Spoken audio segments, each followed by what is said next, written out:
안녕하세요. 오늘도 사연 튜브를 찾아주셔서 감사합니다. 오늘의 사연 시작하겠습니다. 안녕하세요. 저는 얼마 전에 화려한 싱글로 돌아온 여자입니다. 이혼녀라는 소리는 듣고 싶지 않아서 화려한 싱글이라고 인사드렸는데 솔직히 아직도 믿겨지지가 않고 어색하기만 합니다. 여러분들도 공감하시겠지만 시댁과의 문제는 대한민국 며느리들의 공통된 고민거리죠.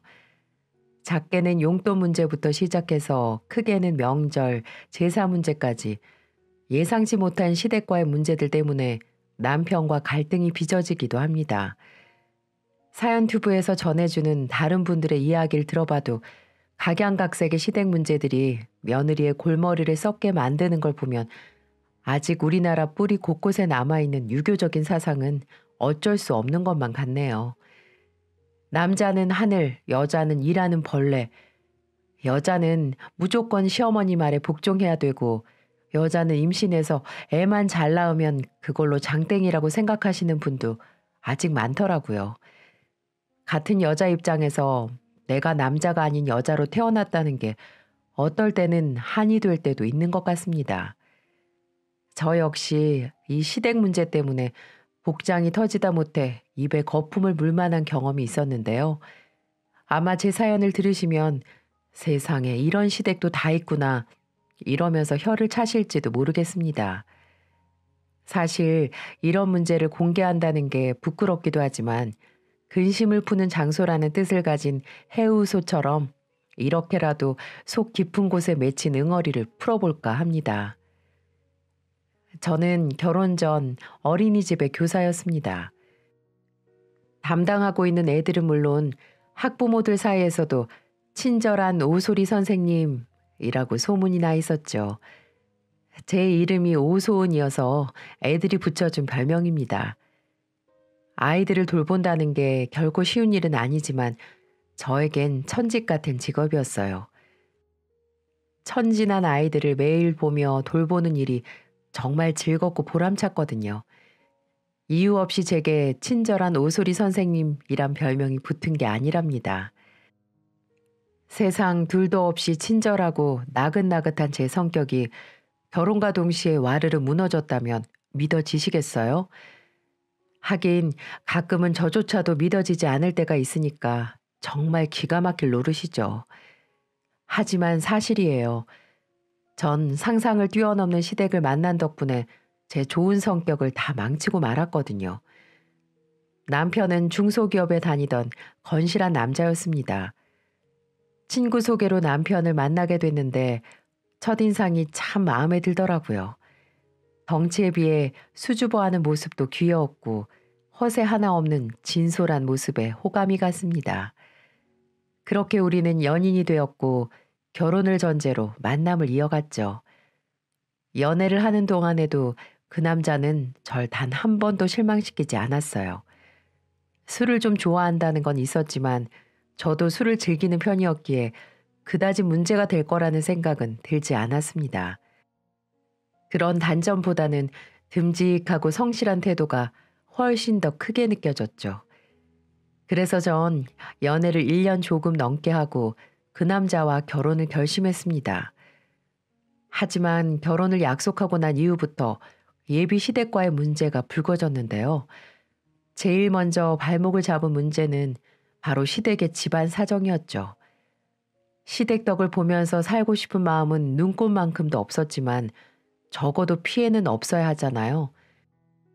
하지만 규모가 큰 갈비탕집을 하다가 크게 망해버린 시댁의 집안 사정은 말도 못할 정도로 어려운 상황이었습니다. 시댁 식구들은 시부모 두 분과 시누이, 시아주버니, 남편까지 이렇게 다섯 식구가 겨우 24평 남짓한 작은 집에서 살았는데요. 누구나 형편은 어려울 수 있지만 문제는 그런 시댁 상황을 저에게까지 전가시킨다는 것이었죠. 예비 시어머니는 저에게 단도직입적으로 말씀을 하시더라고요. 네가 우리 대경이랑 결혼하겠다는 건 말리지 않으마. 그런데 너도 알다시피 우린 너희들 결혼에 조금도 도움을 줄 수 있는 상황이 아니야. 결혼식은 물론이고 신혼집이랑 살림도 너희가 알아서 다 해야 해. 무슨 말인지 알겠니?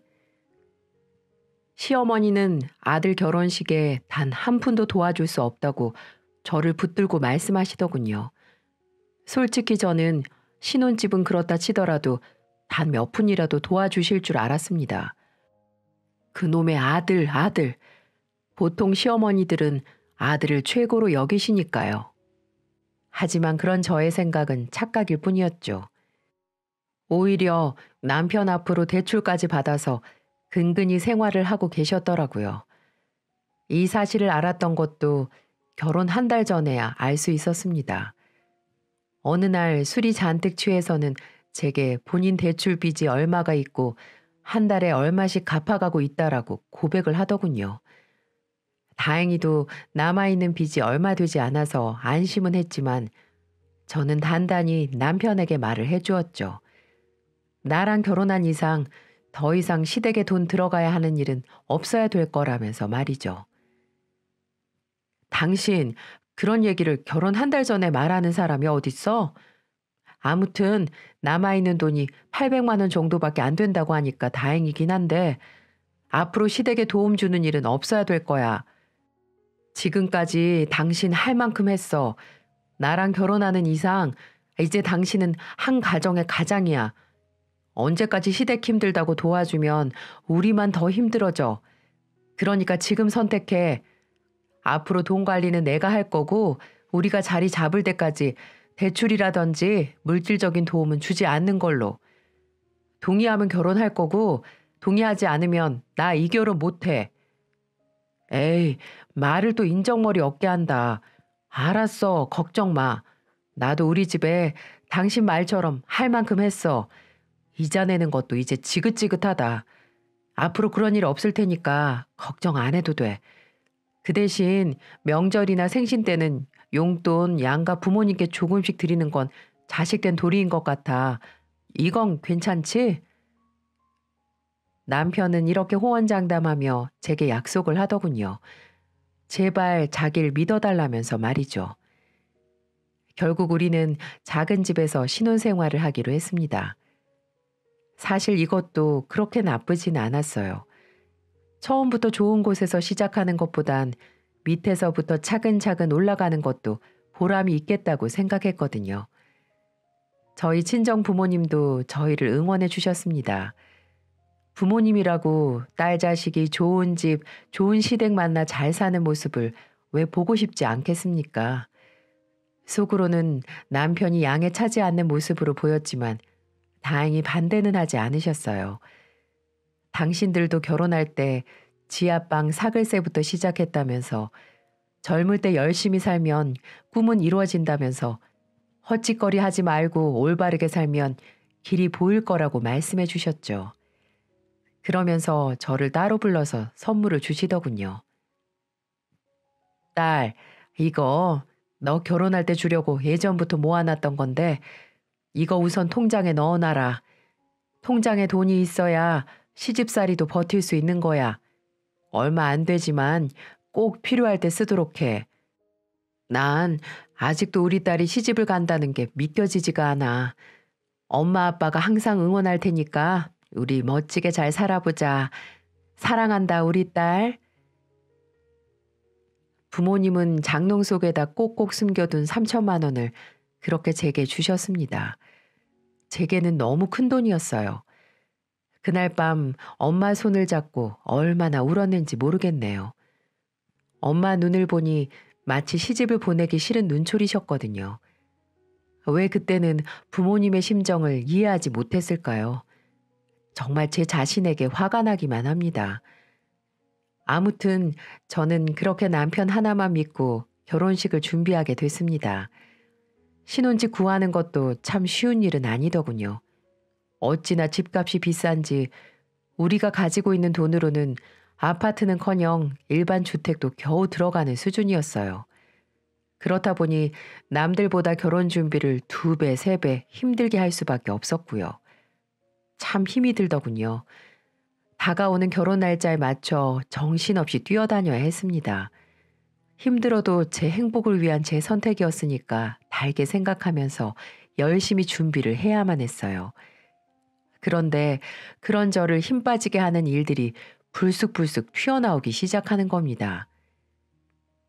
예, 소은아, 너 예단은 어떻게 생각하고 있니? 네? 예단이요? 그래, 신부가 잘 살려면 예단을 단단히 준비해야 하는 거 알지? 다 시부모님의 무병장수를 위해 드리는 예의니까 그렇게 생각하고 이 정도만 준비해라. 시어머니가 빼곡하게 적어 넣은 예단 비용은 정말 구체적이면서도 일목요연하더라고요. 아니, 저희 결혼할 때 단 한 푼도 보태줄 수 없다고 하시던 분이 예단은 빠뜨리지도 않고 전부 받으시겠다는 게 말이나 됩니까?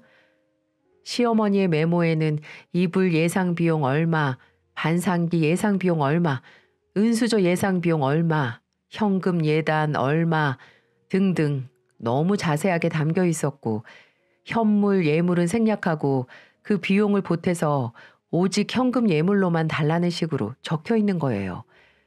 그렇게 해서 요구한 예단비가 2천이나 되더라고요. 그 액수를 보니까 입도 다물어지지 않았습니다.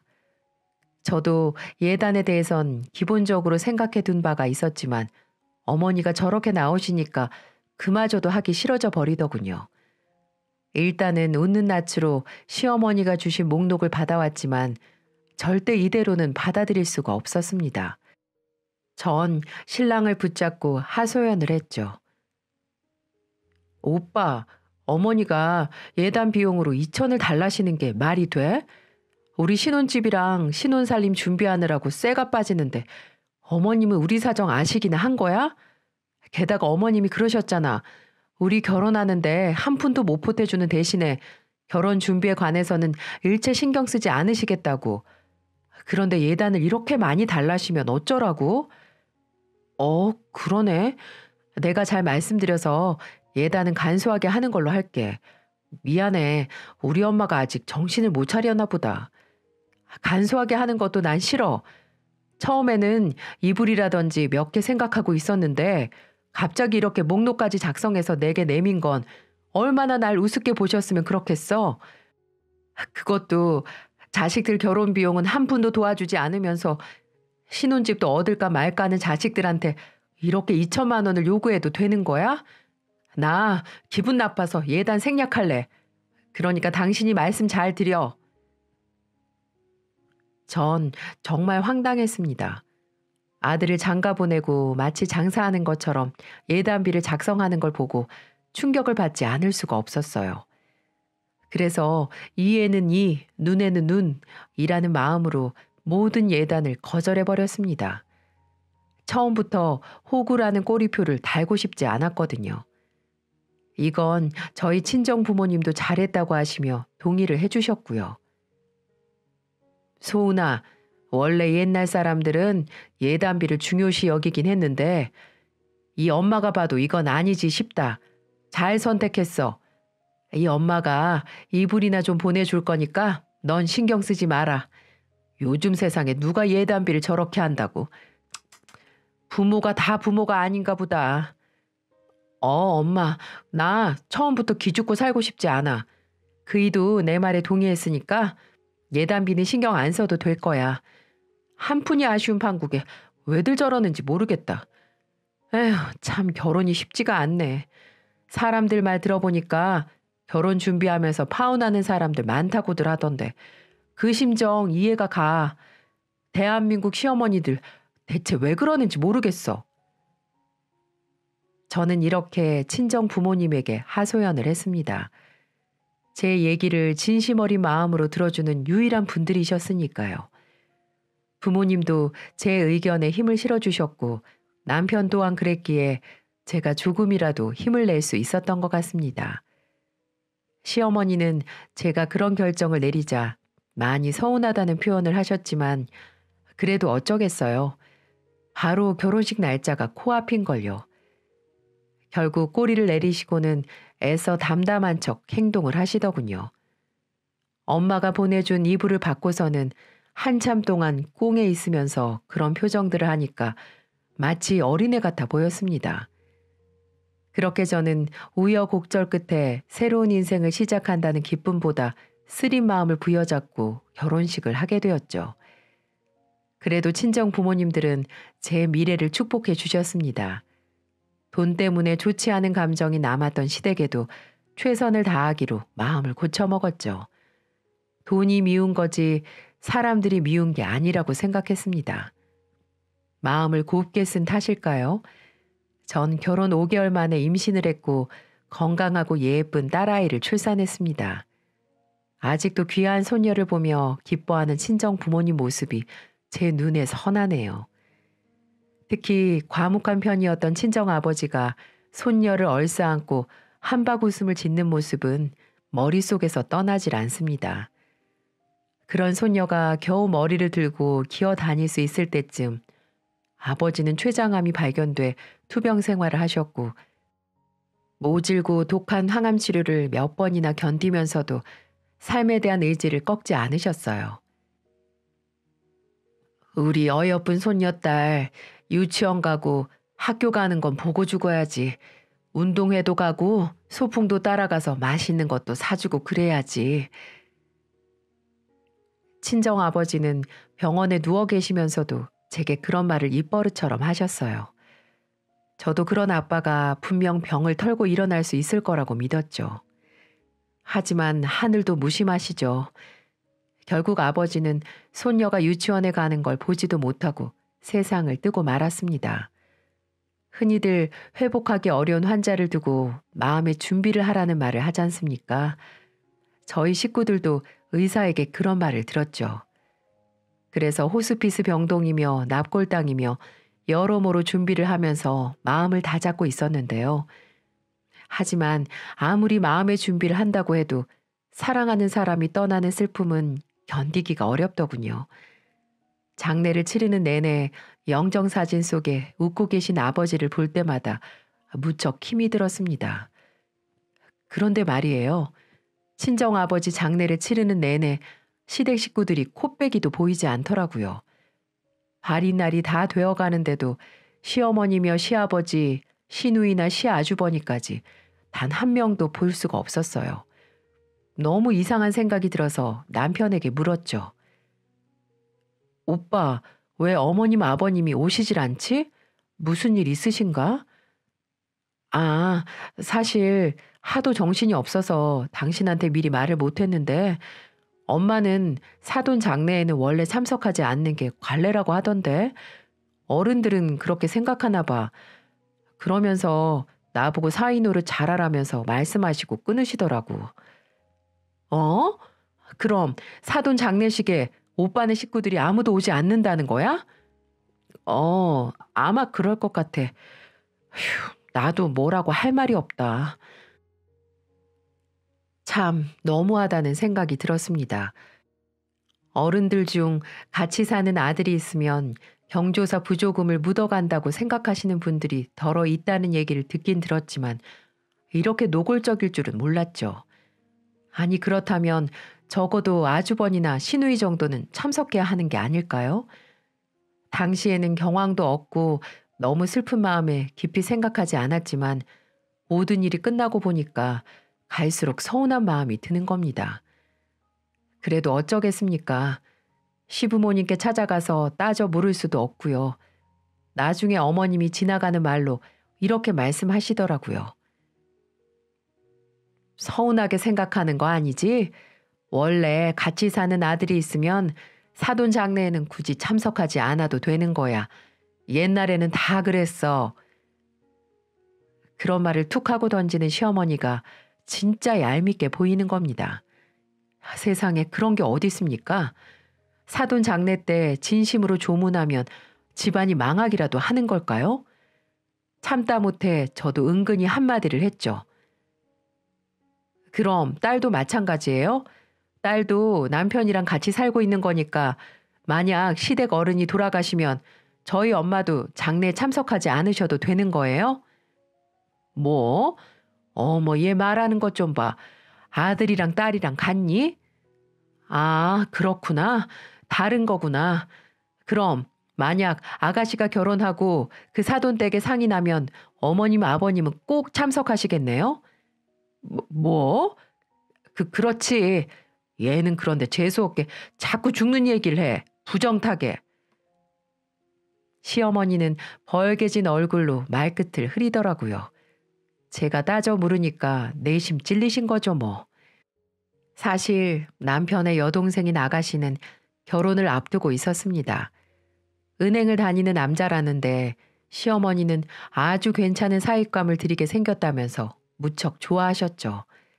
아마 그 남자가 시댁으로 인사를 드리러 올 예정인가 봅니다. 시어머니가 제게 이렇게 말하더군요. 아무튼 소은아, 다음 주말에 시간 비워둬라. 은행원 사이가 인사드리러 온다고 하니까 이것저것 음식을 좀 준비해야 하지 않겠니? 네? 제가요? 그럼 너 말고 누가 하니? 네가 우리 집 맏며느리인데. 아니, 아가씨가 결혼을 하는데 왜 제가 음식을 준비해요? 제 사윗감이 아니라 어머니 사윗감이잖아요. 뭐? 지금 그럼 이 시애미 보고 음식 준비를 하라 그 말이냐? 제가 도울 순 있지만 제 일은 아니라는 말씀이죠, 어머니. 아유, 네가 뭔가가 단단히 꼬였구나, 꼬였어. 너 다시는 이 시애미 안 볼 생각이니? 그럴 거 아니면 군소리 말고 주말에 일찍 와라. 어? 아주 협박이나 다름없었죠. 분위기가 하도 쎄해서 일단은 두고 보자는 심정으로 그냥 넘어갔지만 전 그런 시어머니 말에 순순히 따를 생각이 없었습니다. 그리고 신우이의 예비 신랑이 인사를 하러 온 날이 다가왔습니다. 전 시어머니에게 제가 음식 다 준비해서 집으로 가져갈 테니까 아무 걱정하지 말라고 말씀을 드린 다음 그 시간에 맞춰 시댁으로 갔습니다. 어머니가 제가 준비한 음식들을 보고 기겁을 하셨어요. 아니, 얘, 대체 이것들이 다 뭐냐? 족발에다 치킨에다 이건 보쌈? 지금 이런 걸 손님상에 내놓으라고 가져온 거니? 네, 어머니, 요즘 젊은 사람들 다 이런 거 좋아해요.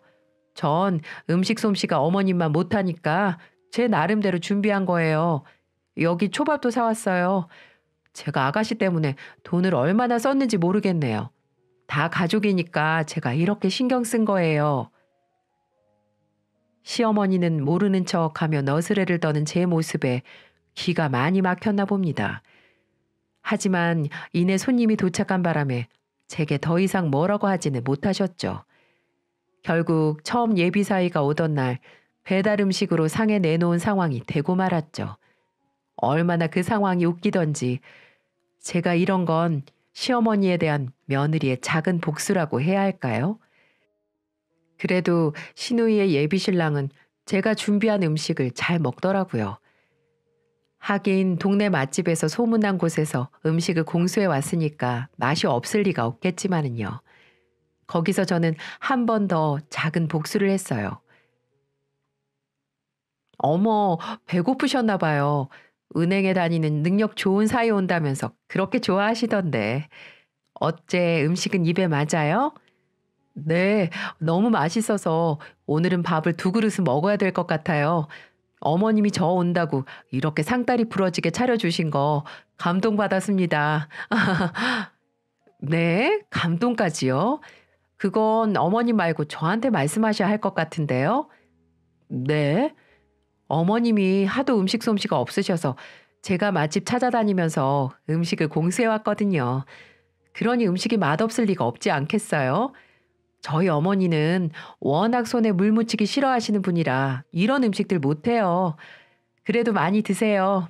누가 한들 뭐가 중요하겠어요. 정성이 중요하지.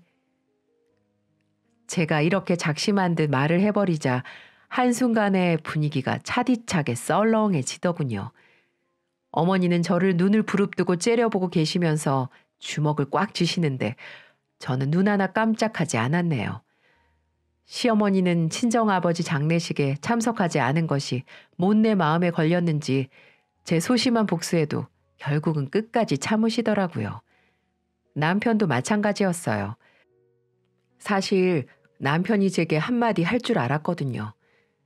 그런데 오히려 저보고 잘했다며 제 편을 들어주더라고요.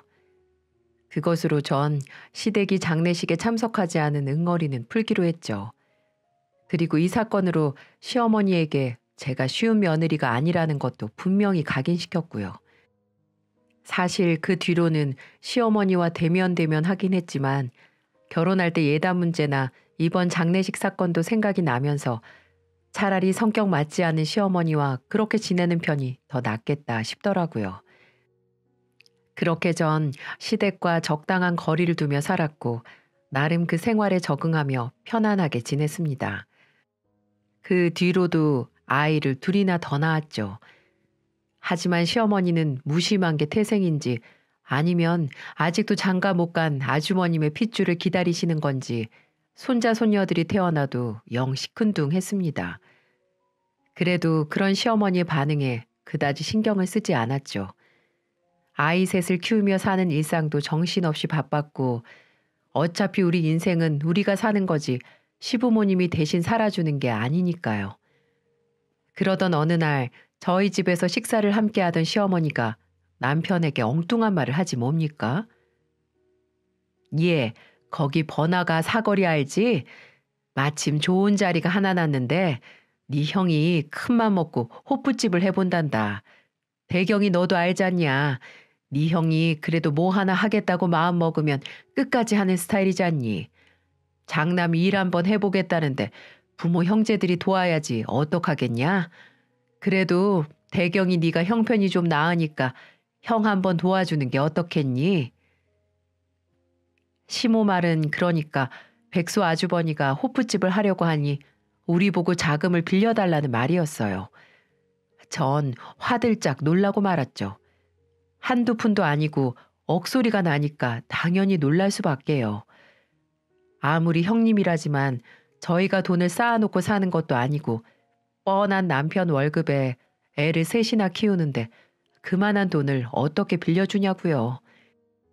그리고 아주버니는 마음만 먹으면 끝까지 하는 스타일이 아니라 한 군데 직장을 6개월도 버티지 못하고 그만둬버리는 참을성이 부족한 스타일이거든요.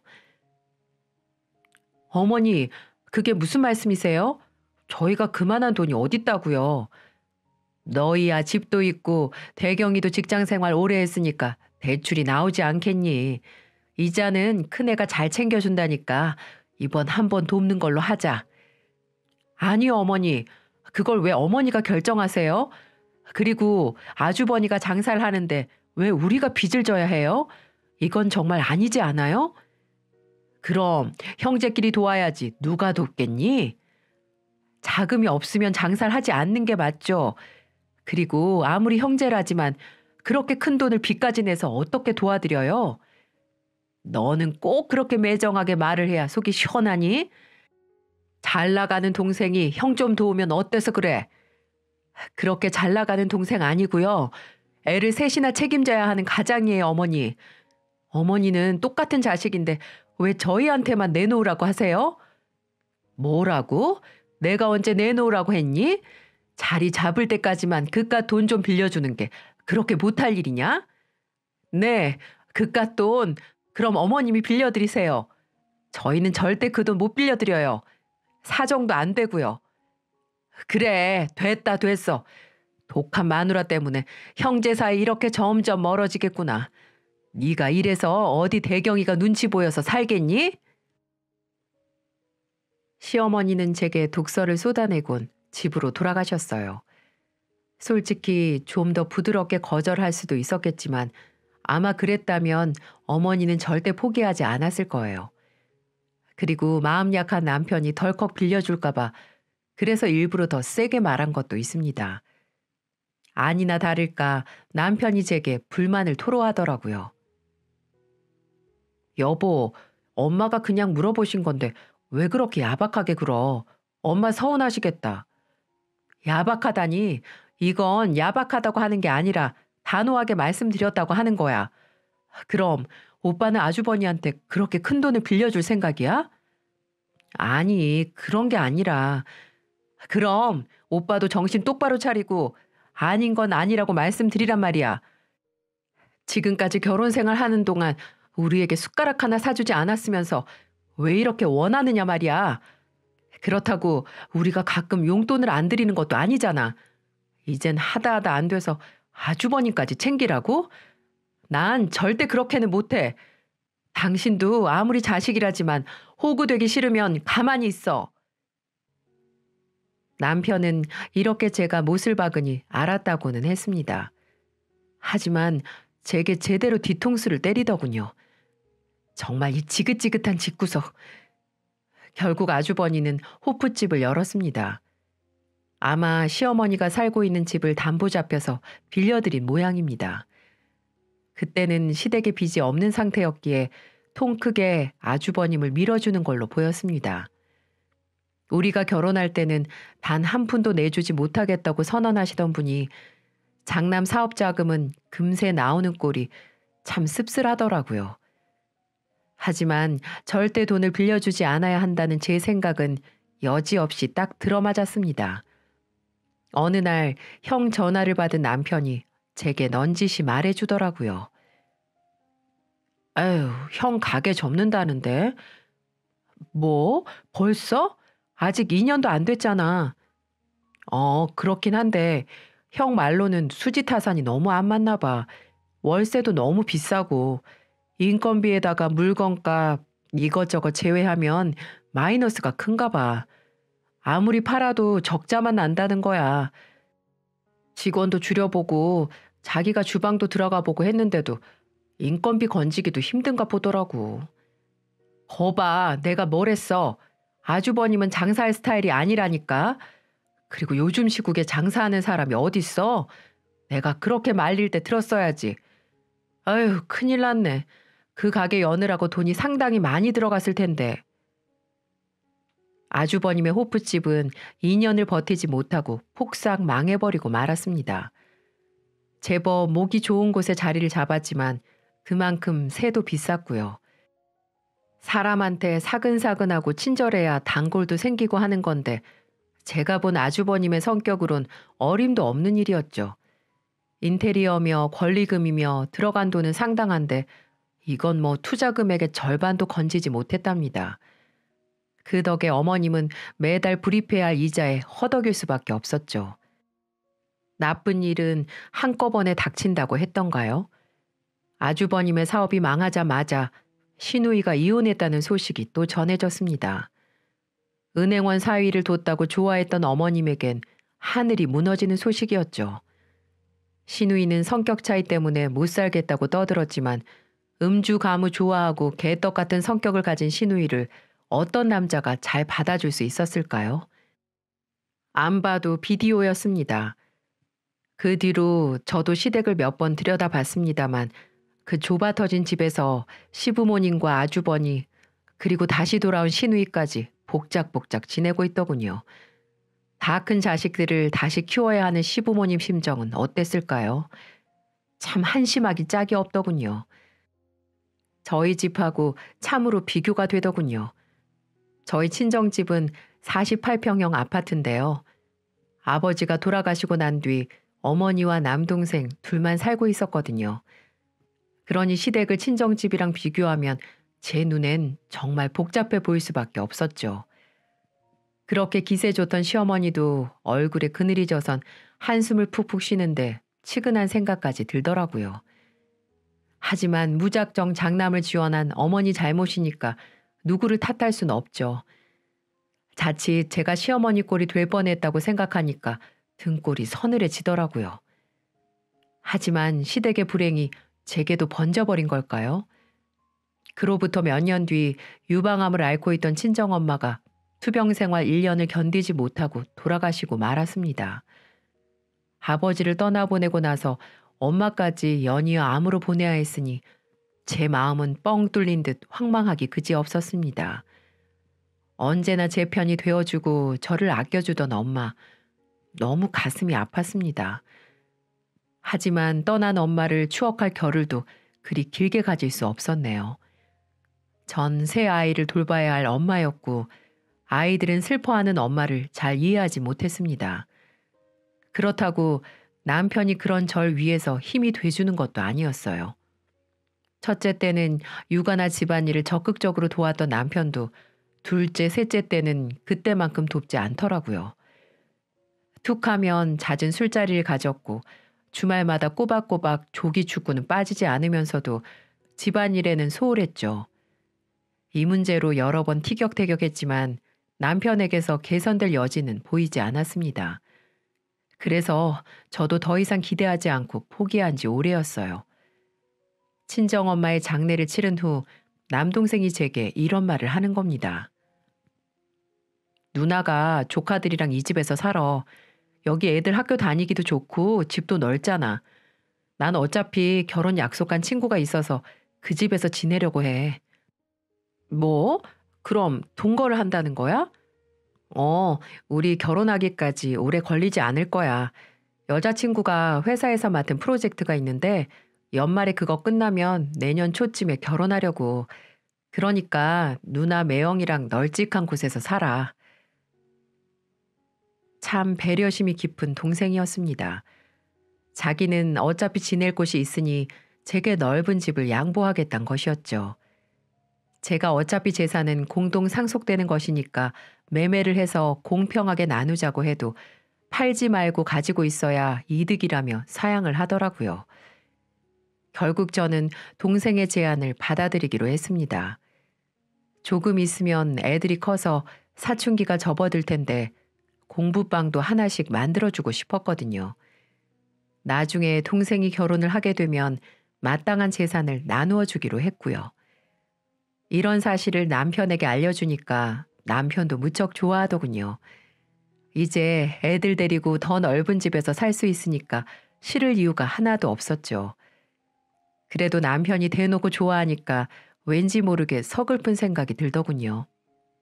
남편의 머릿속엔 장모가 세상을 떠났다는 슬픔보다는 큰 집이 생겼다는 기쁨이 더 큰 것처럼 보였습니다.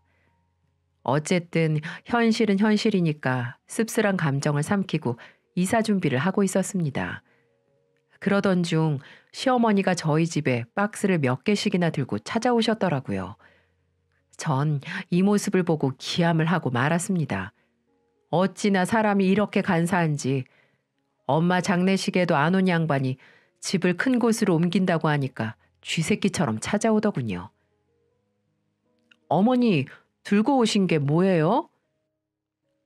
이거 한약인데 애들이랑 너희들 먹으라고 좀 지었다. 한약이요? 갑자기 웬 한약이에요? 내가 잘 아는 한의원이 있는데 성장기 어린이한테 좋은 약을 좀 달랬더니 이거만한 게 없다면서 지어주더구나. 약 지은 김에 대경이랑 네 것도 한 채씩 지었지. 부모들이 건강해야 자식들도 잘 크는 거잖니. 어휴, 그래도 한꺼번에 이렇게나 많이 지으셨어요? 돈도 꽤나 들었을 텐데. 내가 니들한테 언젠가 보약 한 채씩 지어줘야지 했는데 이제야 해주는 거야. 그러니까 부담 갖지 말고 잘 챙겨 먹어라. 네. 저는 이때까지만 해도 시모의 검은 속내를 알지 못했습니다. 그런데 슬슬 숨겨진 발톱을 꺼내기 시작하더군요. 우리 아들한테 얼마 전에 들었는데 사부인이 계셨던 본가로 이사 가기로 했다고? 어머, 그 얘기를 벌써 들으셨어요? 네, 아직 동생이 살고 있어서 확실히 날짜가 잡힌 건 아닌데 아무래도 그 동네가 애들 키우기도 좋고 학군도 좋고 해서 옮기는 게 좋을 것 같아서요. 그건 그렇지. 사돈댁 위치야 두말할 나위 없이 좋지. 평수도 꽤 되지 않나? 네, 48평대 아파트죠. 그래, 48평대면 정말 운동장처럼 넓겠구나. 애들 키우면서 살기엔 너무 넓지 않을까? 넓긴요. 애가 셋인데요. 5식구 살다 보면 그 평수도 은근히 부대껴요. 아무리 그래도 우리 집만 하겠니? 너도 알다시피 24평대에서 네 식구랑 살아봐라. 숨이 턱턱 막힌다니까.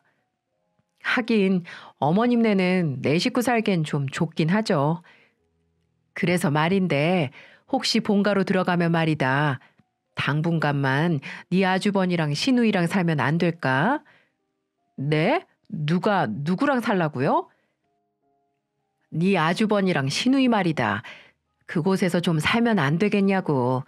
너희들 집이 대궐처럼 넓으니까 한두 명쯤 같이 살아도 괜찮지 않겠니? 아, 그렇다고 영원히 데리고 살라는 말은 아니고 걔네들이 그쪽에서 좀 직장도 잡고 자리 잡을 때까지만이라도 말이다. 어머니, 그게 무슨 소리예요? 그러니까 저보고 아주버니랑 아가씨를 모시고 살란 말이에요? 한 집에서요?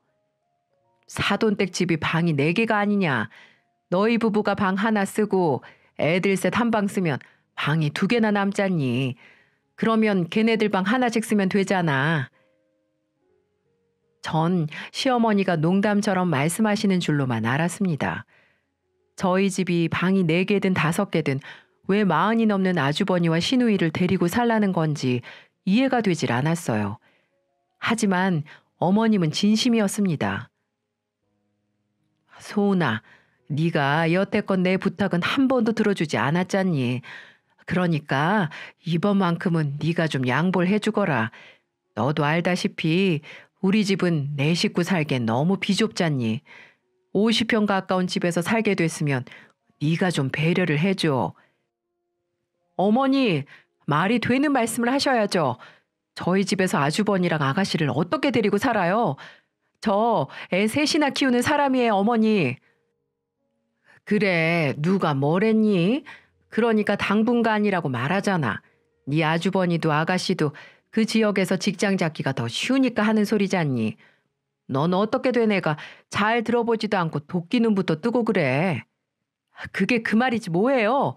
두 사람이 직장 잡고 자리 잡을 때까지 모시고 살라는 게 말이나 되는 얘기예요? 어머니, 대체 저한테 어디까지 바라시는 거예요? 얘가 정말 네가 언제 내가 바라는 거 시원하게 해준 적이라도 있어? 누가 들으면 잘난 며느리가 나 호강시켜준 줄 알겠다 얘. 어머니, 제발 좀 그만하세요. 무슨 말 같지도 않은 말씀을 자꾸 하시는 거예요? 뭐? 말 같지도 않은 말? 넌 아니면 아닌 거지. 시애미한테 못하는 말이 없어? 어쩐지 한약을 지어왔다 싶었습니다. 결국 어머니는 언감생심 이런 엄청난 걸 요구하기 위해서 약을 준비한 겁니다. 물론 그 약 정도로는 제게 먹힐 리가 없지만은요. 하지만 전 시어머니의 이런 태도에 정말 진절머리가 났어요. 대체 제가 전생에 무슨 죄를 지었길래 이런 시어머니를 만나서 마음고생을 해야 하는지 이해할 수가 없었습니다. 저는 남편이 퇴근하자마자 시어머니의 어처구니 없는 제안을 얘기했죠. 그런데 길길이 날뛰어야 할 남편이 이상한 태도를 보이는 겁니다. 엄마 말이 맞긴 하지. 집이 좁긴 좁잖아. 엄마 말대로 그렇게 해주자. 집안일도 시누이랑 같이 하면 당신도 좀 덜 수고롭고 말이야. 안 그래? 뭐야? 그걸 지금 말이라고 해? 그러니까 나보고 두 분을 모시고 살란 말이야? 지금 당신 진심으로 말하는 소리야? 어, 자리 잡을 때까지만 우리가 도와주자. 가족 좋다는 게 뭐야? 뭐? 가족 좋아하시네.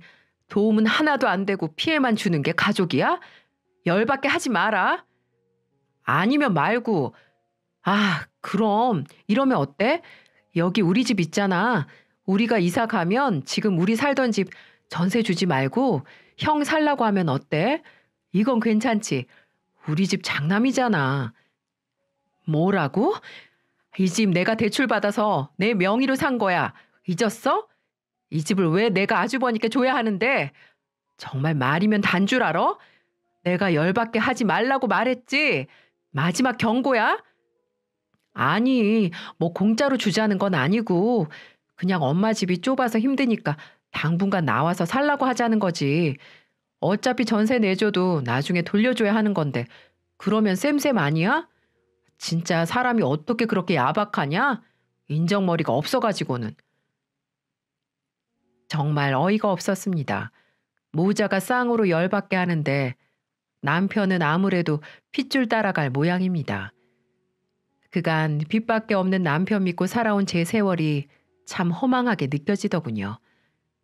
저는 그날 남편과 대판했습니다. 다음 날 저 홀로 시어머니 댁에 찾아갔어요. 대문을 여신 어머니가 놀란 토끼 눈을 뜨고 절 쳐다보더라고요. 집에는 아주버니와 시누이도 함께 있더라고요. 아니, 네가 연락도 없이 웬일이니? 드릴 말씀이 있어서요. 그래? 일단 들어오너라. 아니요. 그냥 여기 서서 말씀드릴게요. 모두에게 해당하는 사항이니까 잘 들으세요. 모두의 시선이 현관에 서 있는 제게 집중됐어요. 전 딱 부러지는 목소리로 분명히 말씀을 드렸죠. 저 애들 아빠랑 이혼하기로 했습니다. 이제 빈대 붙는 시댁 식구들도 진절머리 나고요. 그런 식구들을 감싸는 애 아빠도 지긋지긋하네요. 저희가 살던 집도 제가 마련한 거니까 남편에겐 화장실 변기 하나도 내줄 필요가 없고요. 저희 친정엄마께 상속받은 재산도 전부 제 앞으로 되어 있으니까 혹시라도 눈독 들일 생각이라면 접으시는 게 좋을 겁니다. 이제 앞으로 우린 남남이니까요. 뭐? 이런 싸가지 없는 것이 어디서 말을 짓거리는 거야? 시모는 이렇게 말을 하면서 제 뺨을 때리려고 하더군요. 저는 그 모습을 보고 시모 손을 낚아채서 힘껏 잡아당겨 버렸습니다. 아, 이거 안 놔? 어디서 시애미에게 폭력을 쓰는 거야? 누가 제 시어머니예요? 전 당신 같은 시어머니 둔 적 없어요. 이제 안 한다고요. 어디서 함부로 손찌검을 하려고 하세요? 저 열받게 하지 마세요. 저 눈 돌아가면 무섭습니다. 아시겠어요? 저는 이렇게 큰 소리를 치며 이혼을 선포하고 문을 박차고 나와버렸네요. 그리고 저는 곧바로 변호사를 선임해 이혼 소송을 진행했습니다. 남편도 혼자서 애들 키우는 게 힘든지 순순히 양육권을 넘겨주더군요. 그 전에 제게 잘못했다고 애걸복걸하며 무릎까지 꿇어가며 애원했지만 제 마음이 변하지 않는다는 걸 안 남편은 결국 저를 놓아줄 수밖에 없었습니다. 그리고 이 남편이 제게 어떤 걸 사기쳤냐면요. 아주버님 가게 하실 때 저 몰래 5천만 원을 빌려줬더라고요. 그동안 제게 숨기고 아주버님 대출 원금과 이자를 내고 있었던 거였어요. 어휴, 이것만 생각해도 제 속이 터지네요. 이것뿐만이 아니라 시누이 카드값도 몰래 내주고 있었던 거 있죠? 결국 나중에 들통이 날 걸 왜 제게 숨겼는지 모르겠어요. 부부 사이에 이렇게 속이고 살아도 되는 건가요? 결국 지금은 대출이자 내는 것도 힘들어 매일 술을 달고 산다고 하더군요. 한마디로 폐인이 돼버린 거죠. 정말 지금은 이혼은 했지만 생각만 해도 지긋지긋합니다. 지금은 전 시댁집에서 5 식구가 함께 살고 있다고 하네요. 처음으로 시부모님들이 불쌍하다는 생각이 들었습니다. 다 키운 자식들 2명은 이혼하고 1명은 사업망에 산거지들처럼 되어 있으니 저는 그런 지옥 같은 터널에서 살아 돌아온 것만 같아 얼마나 다행인지 모르겠네요. 결국 제 결혼 생활은 뜻밖의 파경을 맞았지만 솔직히 그러고 나니까 너무 속이 후련하더라고요. 현재 저는 엄마가 남겨주신 집에서 애들과 함께 잘 살고 있습니다. 혼자 키우기 힘들지 않냐고요? 네, 힘들죠. 하지만 이혼 전보다 훨씬 편하고 좋습니다. 대한민국의 엄마들은 강하잖아요. 악착같이 잘 키워서 시부모님 자식들처럼은 만들지 않을 겁니다. 이렇게 생각하니까 전 시댁이 저의 롤모델이네요. 좋은 쪽으로 말고 안 좋은 쪽으로요. 나이 먹어도 저는 그렇게는 살고 싶지 않습니다. 제 속 터졌던 이야기는 여기까지예요. 여러분들은 제 이야기 어떻게 들으셨나요? 아마 이 사연 들으신 분들은 그래도 시댁도 가족인데 도우면서 살면 되지 굳이 이혼까지 하냐고 말씀하실 분도 계실 텐데 아마 같이 살아본 분들은 그렇게 말씀하지 못하실 것 같네요. 제가 여기에 적은 남편에 관한 내용들은 극히 일부분들이니까요. 비록 지금은 이혼녀라는 꼬리표를 달았지만 아이들 엄마로서 열심히 살아가려고 해요. 저만 바라보는 아이들이 있으니까요. 다시는 이런 사연 적을 일이 없도록 참되고 올바르게 살아가도록 노력하겠습니다. 이걸 보시는 여러분들도 항상 건강하시고 행복하셨으면 좋겠습니다. 긴 이야기 들어주셔서 감사합니다. 안녕하세요. 저는 중국집을 운영하고 있는 30대 후반 여자입니다.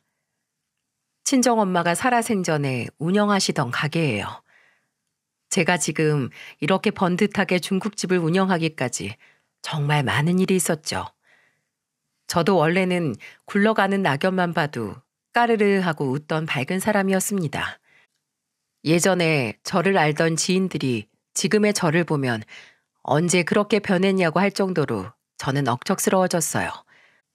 남들은 가만히 회사를 다니다가 갑자기 중국집을 운영하게 되면서 변한 줄 아는데 정확히 따지고 보면 전 결혼하고 변했답니다. 제 인생에는 시집살이, 고부 갈등, 시누이 눈치 이런 거 없을 줄 알았어요. 아마 결혼 전에 시집살이 싹이 보였다면 이 결혼 못한다면서 엎었을 겁니다. 소개로 만나서 2년 연애하다 결혼했는데 살다 보니까 제가 호랑이 굴을 옆에 두고 살고 있었어요. 신혼 초에는 여느 집안과 다를 거 없이 평범했습니다. 결혼 후 3개월 만에 남편과 제 사이에 아들도 생겼고 남편은 정말 기뻐했어요. 특히 시모는 제가 임신 후 아들이라고 성별을 알게 됐을 때 누구보다 기뻐하며 말했습니다. 어머, 세상에 아들이야. 집안에는 역시 아들이 있어야 된다니까. 너무 잘 됐다. 우리 며느리 먹고 싶은 거 뭐 없어? 오늘 아주 다 먹고 가라. 그럼 저희 외식해요. 음식하는 것도 일이에요. 식구들도 많은데 어머님 힘드세요. 그럴까 그럼? 하여튼 속도 깊어. 우리 아들이 장가 하나는 잘 갔다니까. 우리 아들이 연애할 때도 집에만 오면 항상 네 자랑을 얼마나 했는지 몰라. 이렇게 잘 살려고 그렇게 연애도 재밌게 했나 보다. 시모는 손자를 보게 된다는 사실에 정말 기뻐했어요. 그리고 임신 기간 동안 정말 살뜰히 챙겨주셨죠. 시댁에는 형님과 아가씨도 있었는데 형님은 이혼하고 시댁에 들어온 상태였습니다. 그래서 그런지 시모는 이혼한 형님과 다르게 남편과 저는 잘 살기를 바랬어요. 그렇게 건강한 아들이 태어났고 남편은 회사 다니면서 바쁜 와중에도 가정에 충실한 사람이었어요. 정말 남편만 보면 흠잡을 곳이 없었습니다. 월급에서 100원 한 장도 뺄 줄 모르던 정직한 사람이었죠. 그래서 남편과 결혼 후 돈으로 싸워본 적이 없었습니다. 보통 아이 낳고 나면 부부싸움이 늘어난다는데 저와 남편은 큰 싸움 한 번 없었죠. 그렇게 계속 평범하게 살 줄만 알았어요. 하지만 제가 출산 후 아들이 100일쯤 지났을 때 친정엄마가 췌장암 진단을 받게 된 겁니다. 이미 췌장암 말기라 엄마는 손을 쓸 수도 없는 상태였어요. 췌장은 장기 90%가 망가져야 그제야 환자 스스로가 통증을 느끼고 몸에서 아픈 증상을 볼 수 있다고 하던데 엄마도 이미 많이 병이 진행된 상태였습니다. 온 가족이 정말 절망에 빠져 있었어요. 그런데 결혼하고 2년 만에 친정엄마가 췌장암 진단을 받자 시모는 돌변했습니다. 그동안 아무 일 없던 친정에 갑자기 웬 암 환자냐면서 믿을 수 없어 했어요.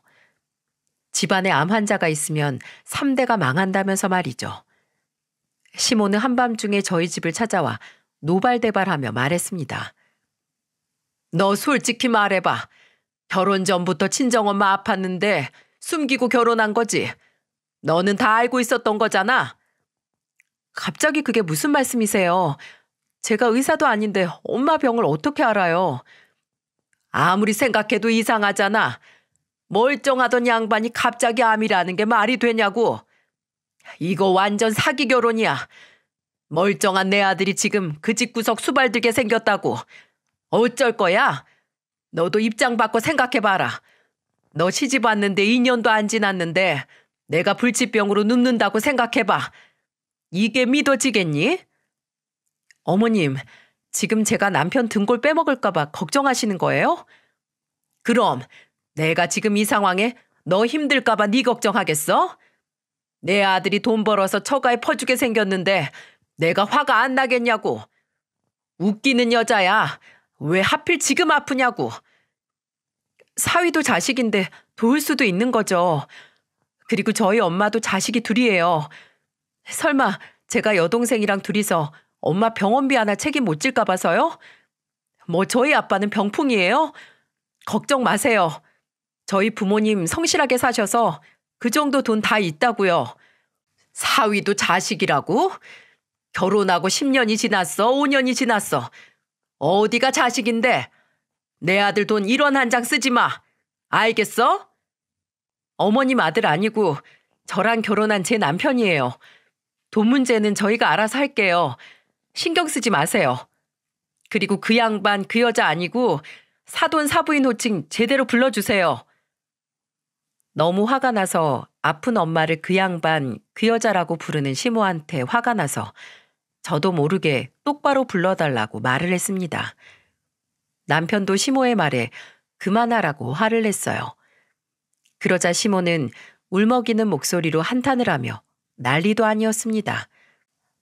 남편이 그만하라고 말려도 시모 목소리는 방 안에 있는 제 귀에까지 다 들렸어요. 시모는 바닥을 치고 울면서 이렇게 말했습니다. 아들 다 키워놨더니 병수발 들게 생겼네. 죽 쏘서 개 주는 것도 아니고 이게 무슨 개 같은 경우야? 아, 엄마, 그만 좀 해. 다 살다 보면 겪을 일이야.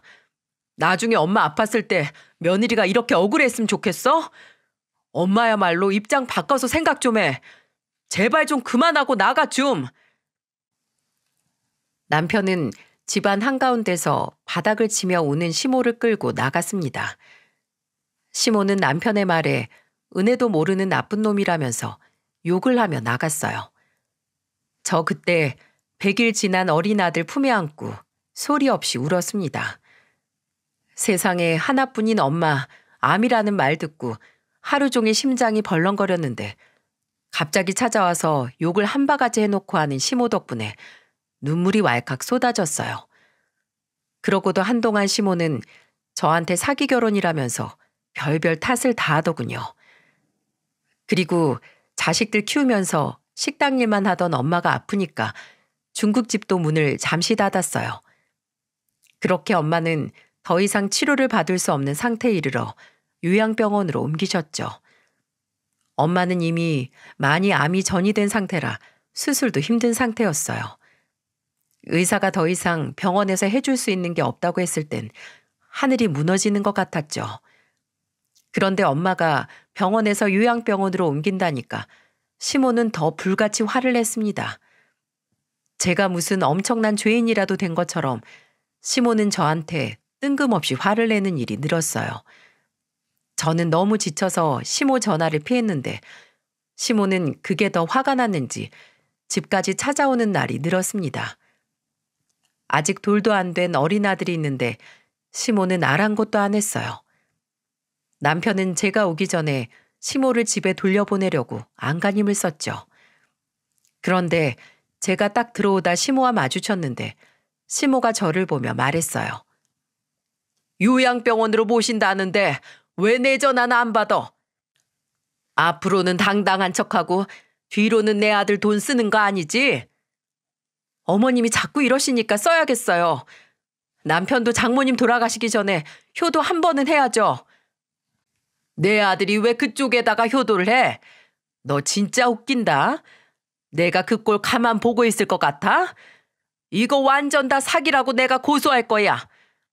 사기 결혼은 제가 당한 것 같아요. 어머님 이런 사람인 줄 알았으면 저 절대로 결혼 안 했을 거예요. 네가 내 아들 같은 애를 어디서 만날 줄 알고 아주 너만 잘 만났지. 시모가 역정을 내면서 화를 내자 남편은 시모를 보면서 최후 통첩이라도 하듯 호통을 치며 말했습니다. 엄마, 그만 좀 해요. 자꾸 이러시면 저 엄마 안 보고 살 거예요. 저 결혼해서 가정 꾸렸고 이제는 집안 가장이라고요. 엄마가 이런 식으로 하면 제가 어떻게 잘 살아요?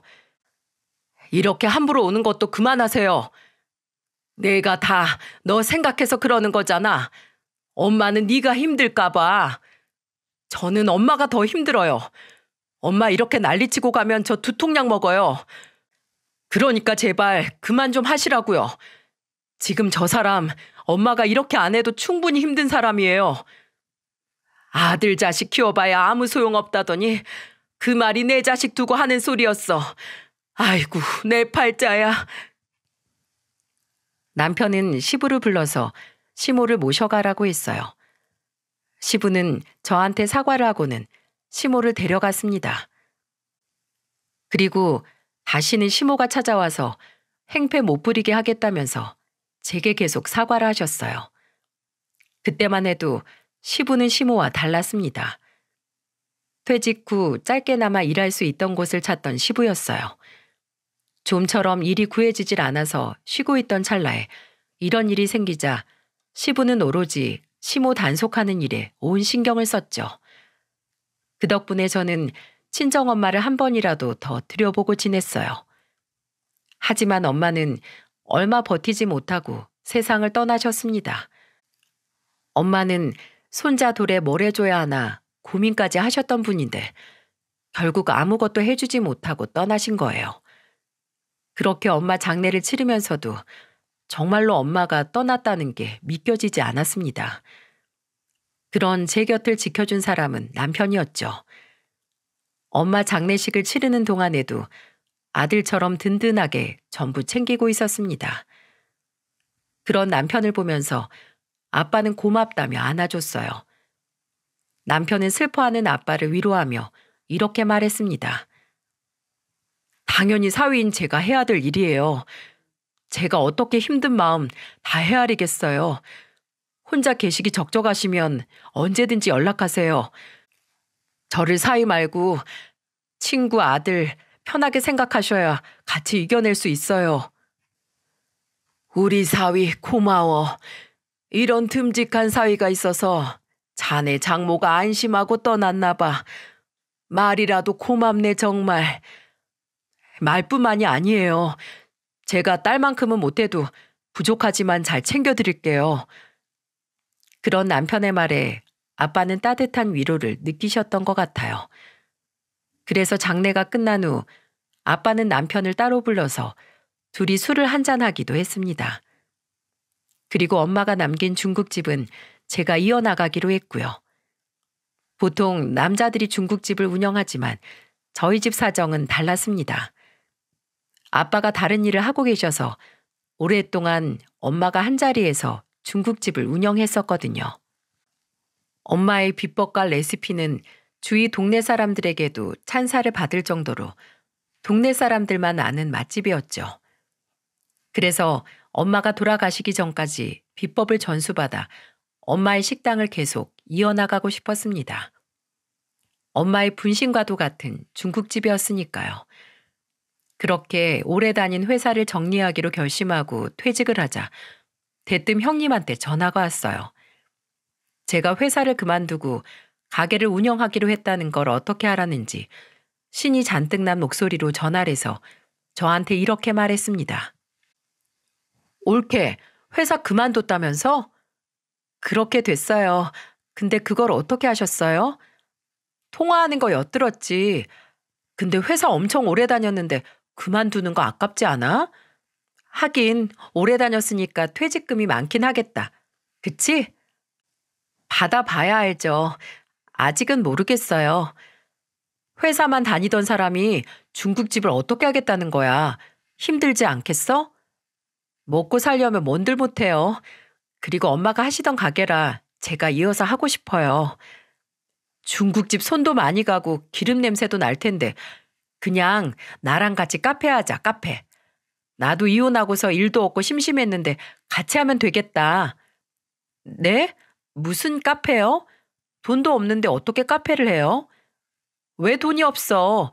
올케 퇴직금도 있고 그 중국집도 이어받을 사람 없으면 팔 거 아니야. 누가 중국집을 팔아요? 그리고 왜 제 퇴직금으로 카페를 차려요? 다 제 돈이에요. 네 돈, 내 돈이 어딨어. 우리 가족이잖아. 올케도 이제 엄마 돌아가시고 허전할 텐데 우리 엄마를 옳게 친엄마다 생각하고 지내. 가족이 뭐 별거야? 가족이라고 생각하면 가족이지. 그러니까 옳게 퇴직금으로 우리 같이 카페 하자. 중국집 팔기 싫으면 여동생 줘. 철없는 형님의 말에 정말 어처구니가 없었습니다. 그동안 시모가 저한테 어떻게 하고 갔는지도 까맣게 모르는지 저한테 시모를 친엄마라고 생각하라고 하더군요. 진짜 사람 환장하게 만드는 재주가 있는 모녀였어요. 그리고 제가 왜 백수 형님을 데리고 카페를 합니까? 며칠 나왔다가 개눈 감추도 사라질 게 뻔한 사람이었어요. 중국집에서 일하겠다고 달려들어도 실을 파네 지금 제 퇴직금으로 카페를 하자니 어이가 없어서 형님한테 이렇게 말했습니다. 형님, 그동안 3일 나가다 힘들다고 그만둔 아르바이트에 1년도 못 다닌 회사들이 몇 개인 줄이나 아세요? 형님 제대로 일해볼 생각도 없었잖아요. 그러니까 같이 카페를 하나 차려두면 나도 열심히 할 수 있을 것 같단 말이야. 그렇게 차리고 싶으면 어머님한테 말하세요. 어머님이 그러는데 처가나 시댁에는 돈 퍼주는 거 아니래요. 그래서 저희 엄마 아플 때도 집에 와서 남편 보고 처가에 절대 돈 보태지 말라고 아주 못을 받고 가셨어요. 그걸 아직도 마음에 담고 있어? 어차피 최장암이셨다면서 아픈 사람한테 돈 쓰는 거랑 젊은 사람한테 돈 쓰는 거랑 같아? 옳게 뒤끝이 길다? 아픈 사람한테 돈 쓰는 건 희망이라도 있죠. 따지고 보면 형님한테 돈 쓰는 거야말로 밑빠진 독에 물 붓기 아닌가요? 어머님한테 카페 차려달라고 하세요. 저는 그때 어머님 말 듣고 아주 인생의 진리를 배웠네요. 저는 열이 받아서 전화를 확 끊어버렸습니다. 그제야 속이 다 시원했어요. 아주 두 모녀가 나란히 사람 속 뒤집는 데는 도가 텄습니다. 생각해보면 아픈 사돈을 보고 막말을 내뱉는 시모를 보고 형님이 뭘 보고 배웠겠습니까? 생판 모르는 남이 아프다고 해도 이렇게까지 모질게 말 안 할 거예요. TV에 가슴 아픈 사연만 나와도 마음이 찡한데 도대체 왜 시댁 식구들은 저한테 이렇게까지 남의 아픔을 말하나 이해를 할 수가 없었죠. 제가 형님 전화를 그렇게 끊어버리자 형님은 저한테 문자를 보냈어요. 옳게, 정말 웃긴다. 나는 다 옳게 생각해서 한 말인데 생각이 이렇게 짧은 줄 몰랐네. 내가 사람을 한참 잘못 봤어. 형님은 끝까지 다 저를 생각해서 그런 거라며 우겼습니다. 대체 어디가 저를 위한 건가요? 제대로 일해본 적도 없고 오로지 먹고 노는 것만 하던 사람이었어요. 제가 형님 제안을 거절하자 그때는 시모가 저를 완전 파렴치한 사람처럼 몰아갔습니다. 다시 중국집을 오픈할 생각으로 준비하고 있는데 시모가 중국집을 찾아와서 이렇게 말했어요. 너는 위아래도 없어? 우리 아들이 사돈 아팠을 때 수발든 거 다 따져보면 네 퇴직금으로 하나 해줄 수도 있잖아. 저희 엄마 암 진단 받고 병원에 내내 입원해 계셨고 옆에는 아빠가 지키고 계셨어요. 그리고 치료 안 될 때는 요양병원으로 모셨고요. 이런 일 겪으면서 남편이 옆에서 힘이 된 건 맞는데요. 수발을 들었다는 말은 어머님 오해세요. 말씀을 왜 그렇게 하세요? 아주 선 딱 끊는 거 봐. 내가 말 좀 몇 마디 했다고 뒤끝 길게 뭐 하는 거야? 팽팽 놀기만 하던 애가 일 좀 하겠다는데 그냥 눈 딱 감고 하나 해줘.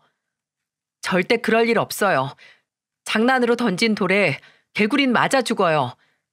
저도 시댁에 돈 함부로 안 쓰려고요. 어머님한테 아주 잘 배웠어요. 그러니까 형님 일은 어머님이 책임지고 해주세요. 제가 시모한테 선을 그으며 말하자 시모는 두고 보라면서 화를 냈습니다. 저는 시모가 떠들거나 말거나 가게를 정리하고 있었어요.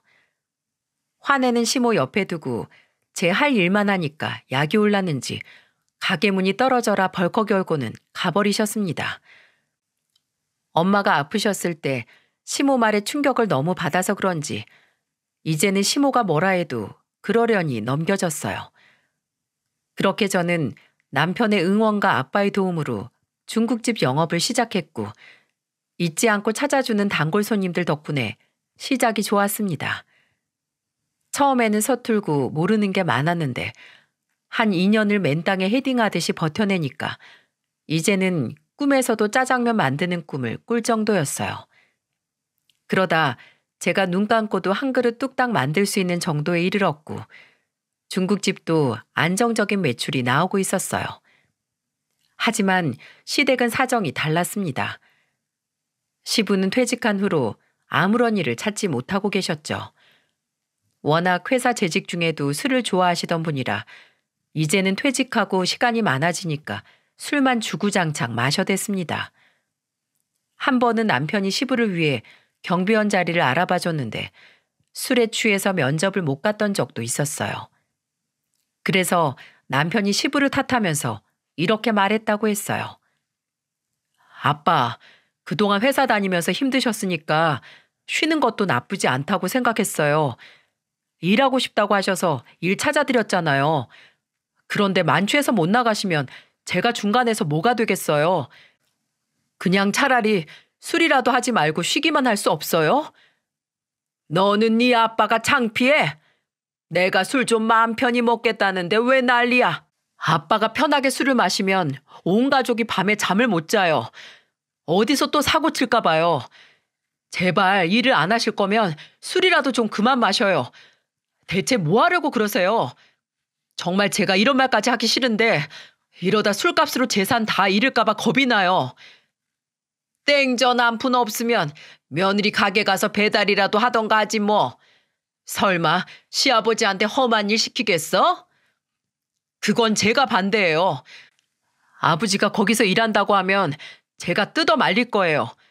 거기서 뭐 할지 아주 눈에 다 보여서 제가 뜯어 말릴 거니까 다른 일 알아보세요.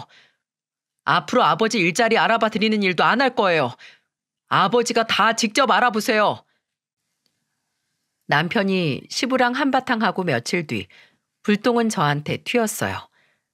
시부가 제 가게로 술에 취한 채 와서는 이렇게 말했습니다. 여기는 절대 오지 말라고 하던데 왜 그러는 거야? 내가 며느리 식당도 못 가? 안주 좀 가져와 봐라. 아버님, 영업장에서 뭐 하시는 거예요? 얼른 나가세요. 이제는 끈 떨어진 가방이다 이거냐? 일 안 하고 집에만 있다고 개무실하네 아주. 억울해서 못 살겠어. 내가 억울해서. 장사하는 시간에 오셔서 술주정을 하시니까 그렇죠. 이제 저녁 시간이라 바쁠 시간인데 좀 가주세요. 저는 환장해서 못 살겠어요. 아이고, 며느리가 시아버지 문전박대하네. 이런 기본적인 상도덕도 없이 무슨 장사를 한다고. 아이고, 아주 손님 알기를 뭐같이 할 것들이야. 시부는 갑자기 억울하다면서 땅을 치고 한탄을 했어요. 그리고는 제가 시부를 무시한다면서 아주 동네가 떠나가라 소리쳤습니다. 창피해서 쥐구멍이라도 숨고 싶었는데 곧 있으면 저녁 장사를 시작할 때라 난감했어요. 직원들도 많지 않은 시부를 끌어내기에는 역부족이었고요. 그래서 저는 남편한테 전화를 했어요. 그러자 남편은 지금 어린이집에 아들 데리고 나왔다면서 난감해했습니다. 그래서 저와 남편은 고민 끝에 경찰을 불렀어요. 그러자 시부는 제가 경찰을 불렀다는 걸 알고 미쳤냐면서 더 역정을 냈습니다. 진상도 그런 진상이 없더라고요. 저도 장사 몇 년 하면서 별별 진상들 다 만나봤지만 가게 바닥에 누워버리는 진상은 처음이었습니다. 그런데 그게 시부였다니 저도 직원들 보기 정말 민망했어요.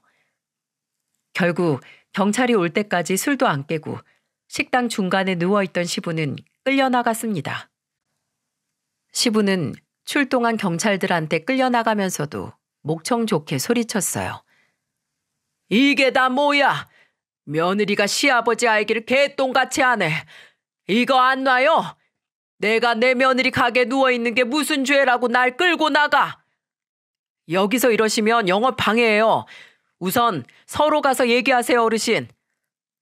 출동한 경찰들은 시부가 어처구니가 없었는지 기가 차다는 듯 말했습니다.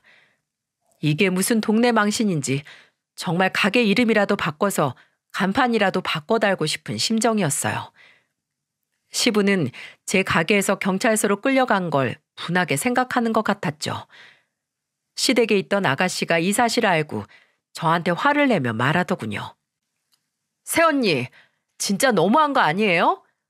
어떻게 시아버지를 경찰을 불러서 끌어내요? 그거 언니 얼굴에 먹칠하는 거예요. 제 얼굴만 먹칠한 줄 아세요? 아버님 그러시는 거 아들 얼굴에도 먹칠하는 줄도 아셔야죠. 두고 봐요.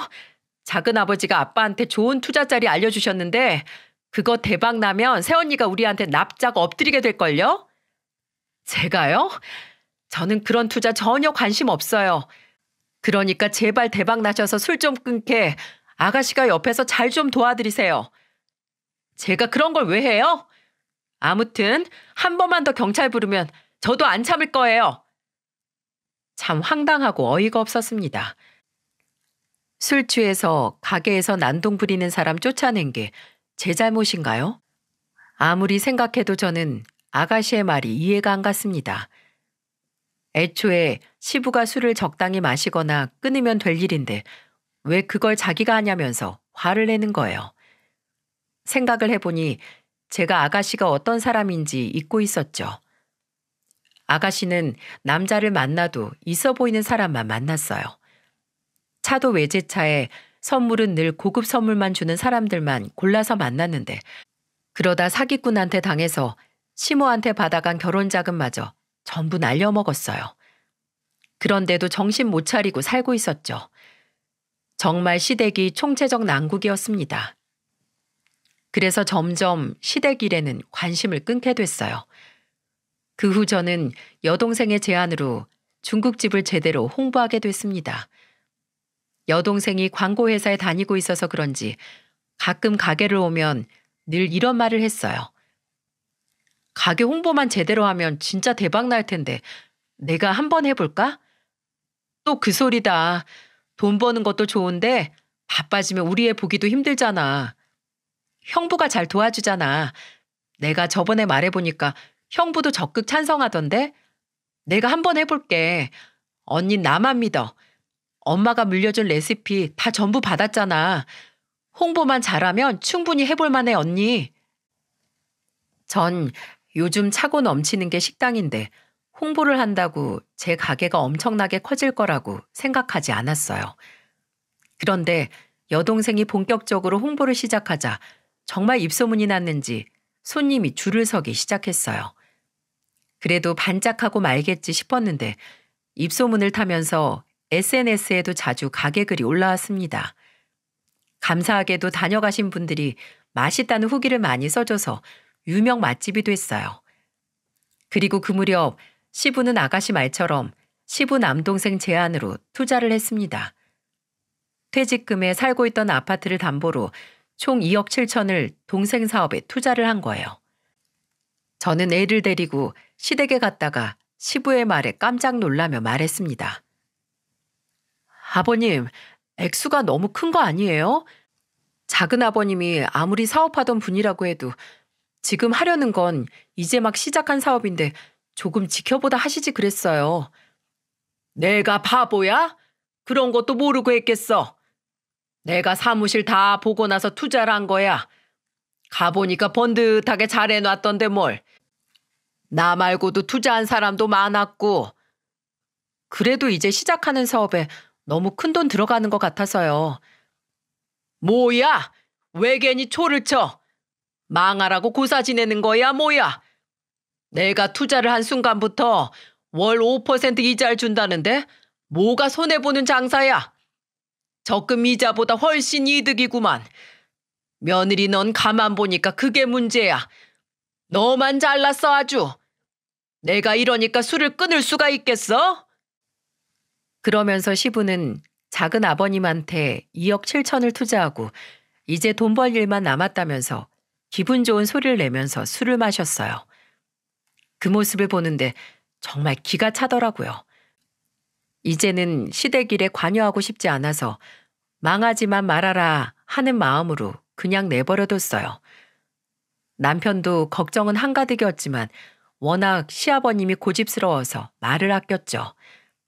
남편도 시부모 등살에 지쳐가고 있었어요. 그래도 시부가 투자했다는 작은 아버님 사업은 초반에는 아무런 문제가 없었습니다. 월 이자 5%씩 정말로 나오기 시작했거든요. 그렇게 처음으로 이자를 받게 된 시부는 시모와 같이 돈만 쓰러 다녔습니다. 그리고는 시부모 둘이 잔뜩 쇼핑을 하고서는 소고기 냄새를 풀풀 풍기면서 제 가게로 들어왔어요. 양손 가득 종이 가방을 들고 온 시모는 가게 테이블에 앉으며 말했습니다. 여기 시원한 냉수 한 잔 가져와 봐. 하루 종일 돌아다녔더니 다리도 아프고 갈증이 난다. 다리가 아프시면 집으로 가시지 왜 가게로 오셨어요? 내가 뭐 못 올 곳이라도 왔어? 시모가 왔으면 공손하게 물이나 떠올 것이지 말이 많어. 내가 네 건 안 사고 내 거만 잔뜩 샀을까 봐 그래? 걱정 마라. 내가 너처럼 속 좁고 뒤끝 긴 사람인 줄 알아? 당연히 네 거도 샀지. 자, 이거 열어봐라. 시모는 저한테 줄 것도 샀다면서 가방 하나를 내밀었어요. 그런데 시모가 저한테 사다 준 건 행주였습니다. 저는 너무 어처구니가 없어서 행주를 다시 종이 가방에 담고 시모를 보며 말했어요. 행주가 절 생각해서 사온 거라고요? 왜? 너한테 딱이잖아. 넌 다른 생각 말고 행주나 잡고 살아. 예쁜 옷도 오태가 사는 애들이나 입는 거지. 평생 주방에만 있을 네 팔자에는 행주가 딱이야. 뒤끝 안 길다고 하시더니 어머님도 뒤끝 참 긴 것 같아요. 아, 내가 뭘. 선물을 줘도 난리야. 그건 네 선물이라고. 네, 아주 잘 쓸게요. 안 그래도 걸레 필요했는데 크기도 아주 딱이네요. 지금 성의를 무시하는 거야? 왜? 고작 행주다 이거야? 아니요. 어머님 돈도 없는데 이 정도면 저 감지덕지예요. 앞으로는 제 선물 사지 마세요. 내가 돈이 왜 없어? 이거 쇼핑한 것 좀 봐라. 우리 투자 아주 대박 났어. 네, 제발 평생 그렇게 잘 벌고 사세요. 저는 시모의 말에 이젠 화도 안 났습니다.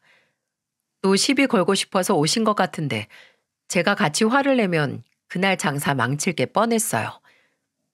근데 제가 오히려 덤덤하게 나오니까 시부모 둘 다 약이 올라서 나가버렸습니다. 끝까지 궁시렁거리면서 가시긴 했어요. 시부가 나가면서 저한테 이렇게 소리쳤습니다. 나도 이제 돈 번다 이거야. 돈 가지고 유세 부리더니 앞으로 나한테 콩고물이라도 얻어먹고 싶으면 이제라도 효도해. 그놈의 술이나 그만 마시라고 하고 싶었죠. 정말 한동안 시부모는 매달 나오는 이자로 배짱이처럼 놀러 다녔어요. 게다가 한 번은 시모가 아가씨랑 같이 보톡스를 맞았다면서 우스꽝스러운 얼굴로 가게를 찾아온 적도 있습니다. 왜 그렇게 저한테 자랑 못해서 안달인지 이해가 안 갔죠. 아파트 담보로 투자했으면서 불안하지도 않을까 의아했지만 이런 걱정은 저만 하는 것 같았어요. 시댁 식구들은 내일이 없다는 듯이 돈을 물쓰듯 썼습니다. 그렇게 한 5개월을 따박따박 나오는 이자를 받으면서 놀았어요. 그냥 온 식구가 그 이자 하나 바라보면서 놀고 있었죠. 시부는 술에 취해서 기분 좋은 목소리로 이렇게 말했습니다. 나는 이제 죽을 때까지 이렇게 살 거야. 아주 신선 노름이 따로 없네. 내가 말년에 이렇게 살려고 한평생 일을 했구나. 정말 시부는 작은 아버님 투자만 믿고 계셨어요. 그때까지만 해도 매달 이자가 나오니까 온 가족이 아무런 의심이 없었습니다. 저는 솔직히 한편으로는 시부가 사고라도 칠까봐 노심초사였어요. 그러다가 제 가게 일도 점점 바빠지고 시댁 일로도 계속 신경이 곤두서서 그런지 몸이 좀 안 좋았습니다. 그래서 가게를 하루 쉬고 병원을 찾아갔어요. 병원에서 검진을 받는데 깜짝 놀랄 결과가 나왔습니다. 제가 위암 2기였어요. 의사는 잘 치료하면 괜찮을 거라고 했지만 저는 먼저 떠나보낸 엄마 생각에 소름이 돋았습니다. 아직 어린 아들도 있고 가게도 이제야 잘 돌아가는 제가 병을 키우고 있었다니 정말 한숨이 났어요. 그때가 설을 이틀 앞두고 듣게 된 시점이었죠. 그래서 남편은 설 지나고 수술부터 하자며 말했습니다. 저도 너무 놀라서 가게를 아빠에게 부탁하고 쉬기로 했죠. 종종 저와 같이 일하셔서 아빠도 가게 돌아가는 사정을 다 알고 계셨어요. 그렇게 이틀 뒤 설이 됐고 저는 아들과 남편과 같이 시댁으로 갔습니다. 그런데 시모는 날이라도 잡은 사람처럼 일거리를 잔뜩 만들어 놨더군요. 아주 시장을 털어왔는지 일거리가 한가득이었죠. 남편은 제가 위암 선고 받았다는 걸 말하려 했는데 저는 말하지 말라고 했어요. 결혼 초반에 친정엄마가 아팠을 때도 모진 말을 내뱉던 분인데 제가 아프다고 하면 남편 앞길 막는다고 난리칠 사람이 시모였으니까요. 그래서 그냥 적당히 시모가 시키는 일을 하고 있었죠. 그런데 시모는 일하는 저를 보면서 하나씩 지적을 하면서 말했어요. 너는 짜장면만 만들 줄 알았지? 할 줄 아는 게 뭐야? 전을 동그랗게 예쁘게 만들어야지 모양 좀 이쁘게 못해? 이것보다도 동그랗게 어떻게 만들어요? 어머님이 한번 만들어 보세요. 그럼 제가 보고 배울게요. 아, 내가 어떻게 만들어? 할 줄 모르니까 너 보고 하라는 거잖아. 원래 며느리는 안 되는 것도 되게 만드는 거야. 며느리가 군인도 아니고 안 되는 걸 어떻게 되게 하나요? 저는 시모의 말에 기가 막혀서 헛웃음이 났습니다. 그런데 제일 얄미운 건 이런 시모가 아니라 형님이었어요. 형님은 계속 옆에서 전 만들어서 내려놓기 무섭게 맨손으로 집어먹는 겁니다. 그래서 저는 형님을 보며 말했어요. 형님, 그만 좀 드세요. 만드는 것보다 형님이 먹는 속도가 더 빨라요. 먹고 싶으면 만들어서 직접 먹던지요. 나 손톱 어제 하고 왔어. 나 매니큐어 발라둔 거 안 보여? 손톱 망가진다고. 그리고 올케가 있는데 내가 왜 해? 올케가 해. 그럼 그만 좀 먹어요. 저는 계속 손으로 집어먹는 형님을 피해서 그릇을 멀리 치웠어요. 정말 설 지내러 온 시댁은 개판이었습니다. 시모는 주방에서 일은 안 하고 잔소리만 하고 형님은 먹기만 했어요. 게다가 아가씨는 거실에서 드렁드렁 코를 골며 자고 있었고요. 진짜 당장이라도 못해 먹겠다고 나가고 싶었죠. 그런데 시부가 거실에서 술을 마시다가 술이 올랐는지 주방으로 소리치며 말했습니다. 여기 안주 좀 더 가져와. 오늘 술 맛이 좋은데 안주가 부실해서 살겠어? 아버님, 애도 있는데 술 좀 그만 드세요. 홍도야, 아글씨, 울지 마라. 시부는 어디 남의 집 개가 짖나 하면서 제 말은 들은 채도 하지 않았어요. 그걸 보니까 속에서 한숨이 절로 났습니다. 남편은 아들을 돌보다 제가 한숨을 쉬며 서 있자 주방으로 왔어요. 마침 시모가 형님을 데리고 나갔을 때라 저도 한숨 돌리고 있을 때였죠.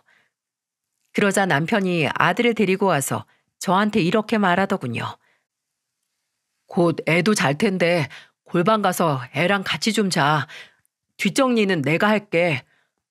당신 할 수 있겠어? 안 그래도 지금 몸이 좀 안 좋아. 걱정 마. 중국집 사장 남편인데 나도 웬만한 건 다 해. 그럼 부탁 좀 할게. 저는 남편한테 뒷일을 부탁하고 잠시 쉬러 골방으로 갔어요.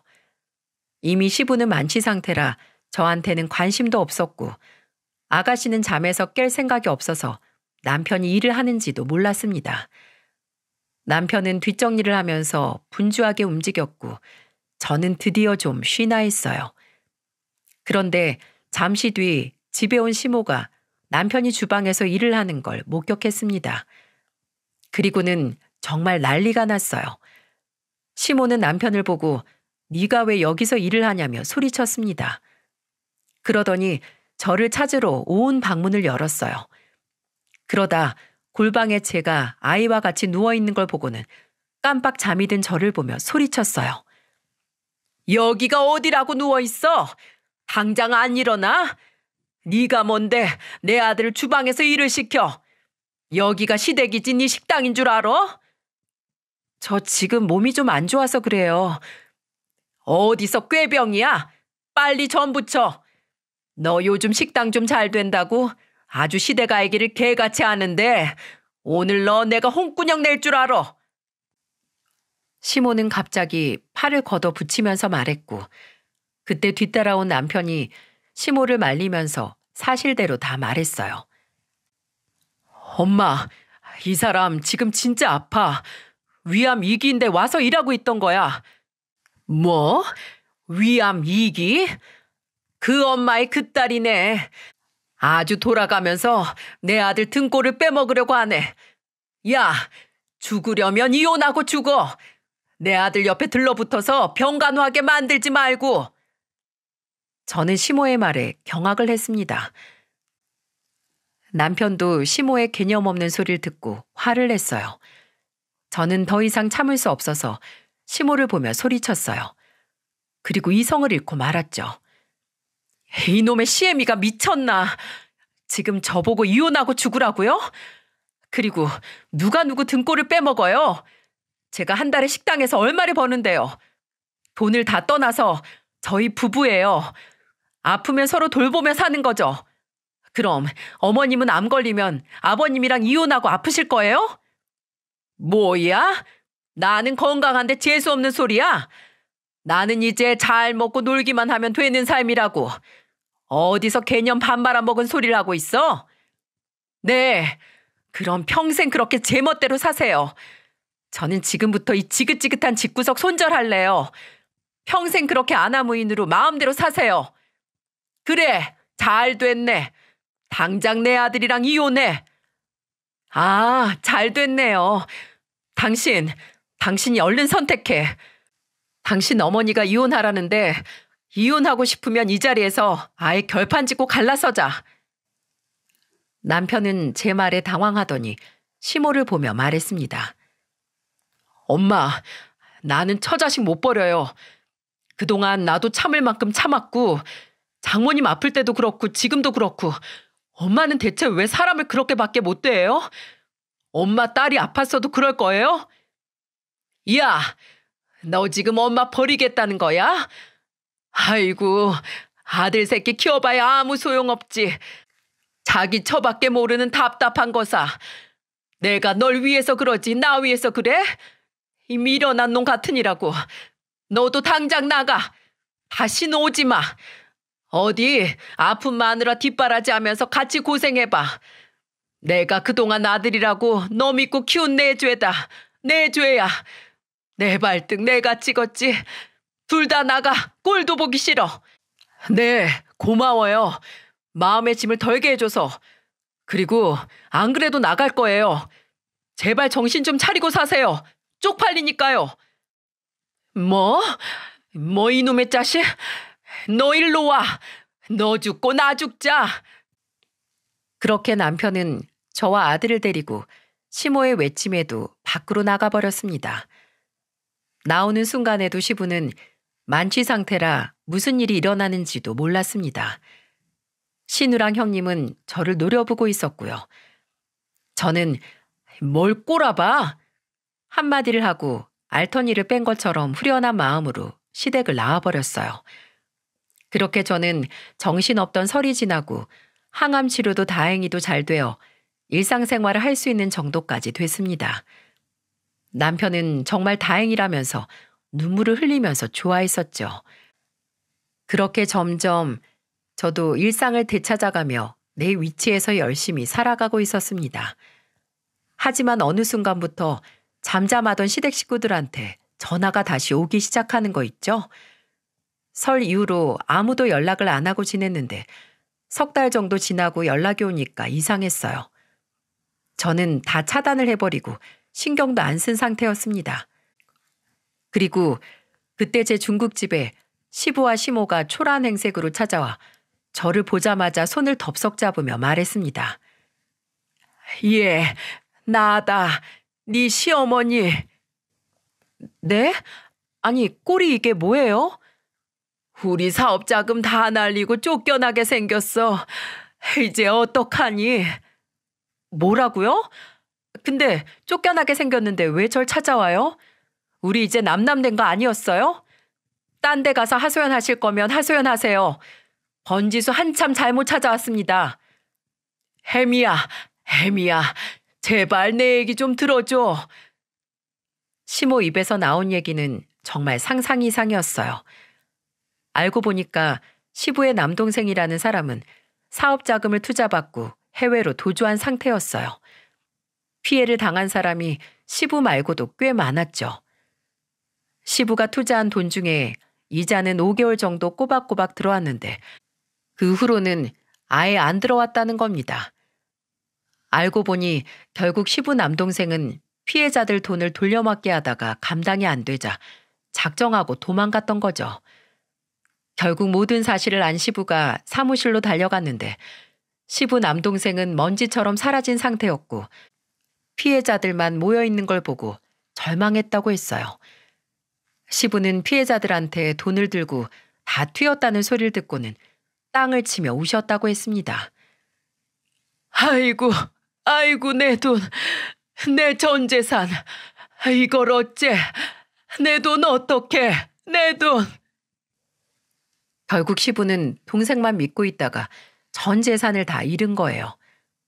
아파트 담보로 한 투자라 집도 날릴 지경이었죠. 그래서 지푸라기라도 잡는 심정으로 저를 찾아왔던 거였습니다. 그런데 그렇다고 절 찾아오는 건 무슨 경우랍니까? 그렇게 못 잡아먹어서 안달인 며느리가 벼랑 끝에서는 아쉬운 모양이었나 봐요. 그래서 저는 울면서 자초지종을 설명하는 시모 손을 쳐버리면서 말했습니다. 저보고 남편 등골 빼먹는다면서요? 제가 어머님 도울 여력이 어디 있겠어요? 그렇게 아쉬우시면 딸들 찾아가세요.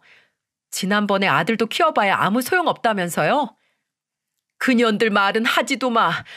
집안 쫄딱 망하니까 지들만 살겠다고 도망갔어. 돈 없으니까 부모 취급도 안 하는 것들이야. 며느라, 내가 미안했다.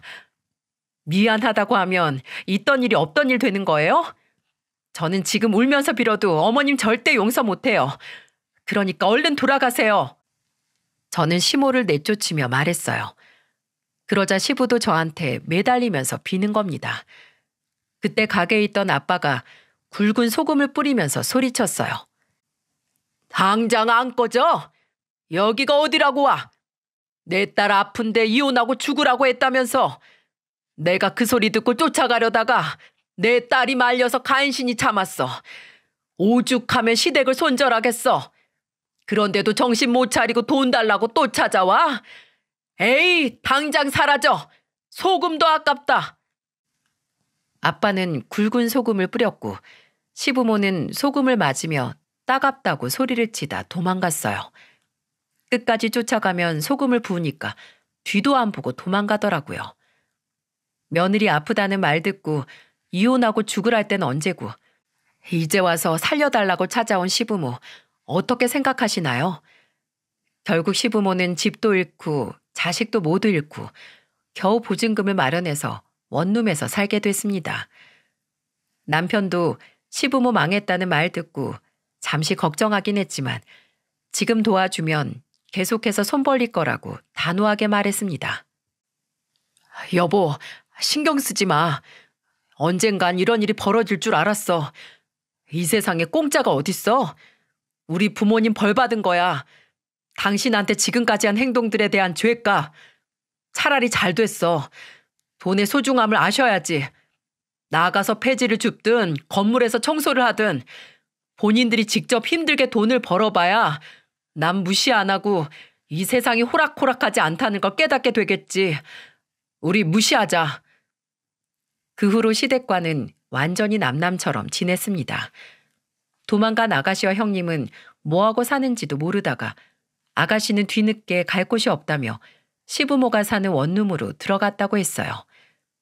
셋이서 정말 오합지졸이 따로 없었어요.